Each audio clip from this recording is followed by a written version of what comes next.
Oh, welcome to day 1794 of What You Up To Now. Sharon Horne-Ellstrom here, documenting the journey as I transitioned originally from the brick and mortar corporate world of business to the online world of business. And in 2020, with the crazy pandemic and everything, a little bit of back and forth. And I believe for a long time that we should have more than one stream of income in our life.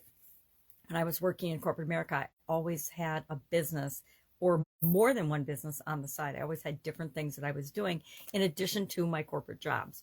Now, once I left corporate America, I focused full time on different businesses, different business endeavors, different industries, been involved in lots of different industries, at least 27 offline. And I've literally lost count of how many different businesses and industries I've been involved in online. There've been so many. I guess I could sit down, I could look at a spreadsheet and figure it all out, but I haven't made that a priority yet because it's not a priority.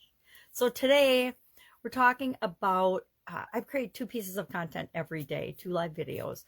Why live video? Because live video works for me and my lifestyle. I am visually challenged. I like to call it visually challenged, legally blind, visually challenged. And so I have to find ways to keep moving my life forward that work for me. Doesn't work for everybody. Definitely wasn't comfortable when I first started doing it, but now I'm pretty comfortable. And do people like it? Do people hate it? Yep. Every which way but loose, right?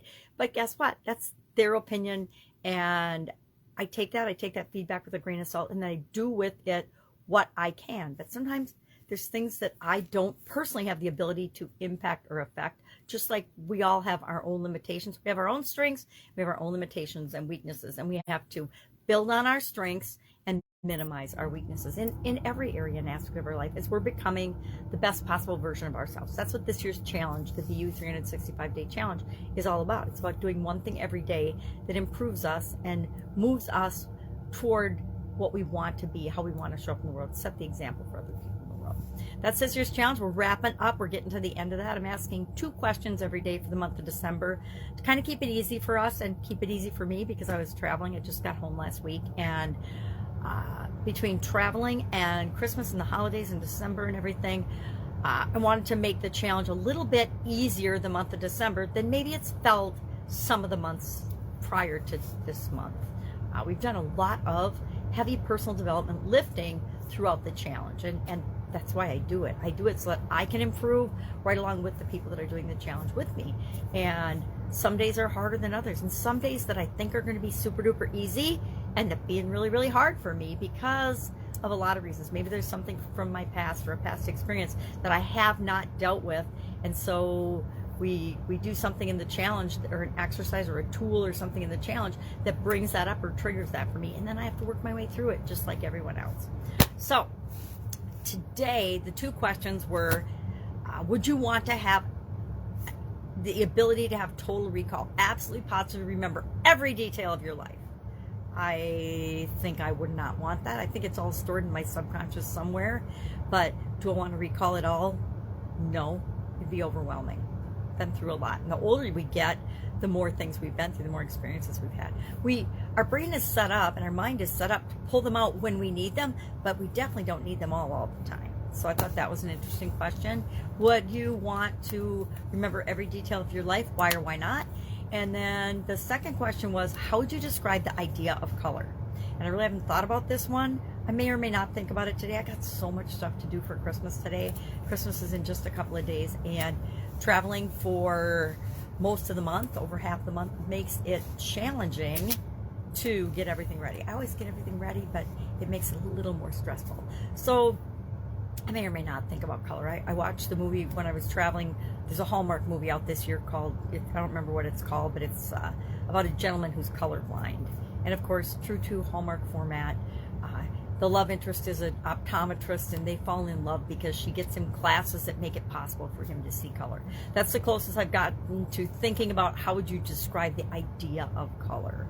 I don't know how I describe the idea of color. I am visually challenged, yet the one thing I can still differentiate best is different colors. So I know this cup is blue with a white bear on it, but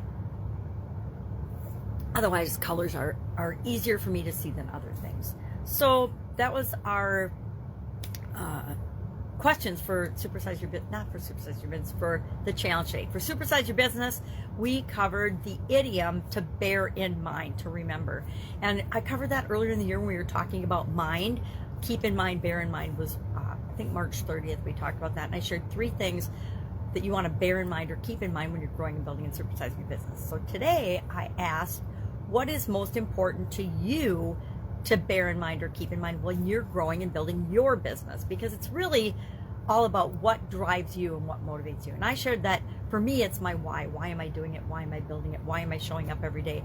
Why am I doing anything that I do? And if I don't have a really good reason, I usually stop doing it. So what is your driver or motivator? Maybe it's the vision of what you're creating.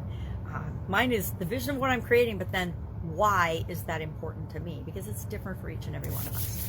One of my favorite exercises, and we cover it in depth in the challenge at least once a month, is the 7 whys exercise. I used to know it as the 5 whys. I think I learned it probably from Tony Robbins or Jim Rohn or someone originally.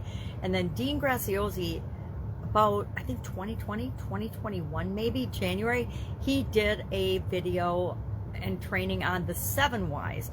And I like him, was skeptical that, well, how would, I can't remember who he learned it from, probably in one of those big super duper expensive, 6-figure masterminds that he belongs to. And oh, excuse me, I kicked my camera. Other people belong to as well. But I didn't believe it either. But when you ask 2 more whys, and sometimes you can ask 7, 8, 9, 10 whys to really get down to the core reason that you're doing something. And when it gets down to triggering the emotions, that's when you know you've got it. At least that's been my experience. But it really did make a difference. So go ahead, do the 5 why exercise, but don't be afraid to continue asking why to really get to the heart of your matter that you're trying to figure out. All right, if I can help you in any way, ask, hit me up. Otherwise, I will be with you tomorrow.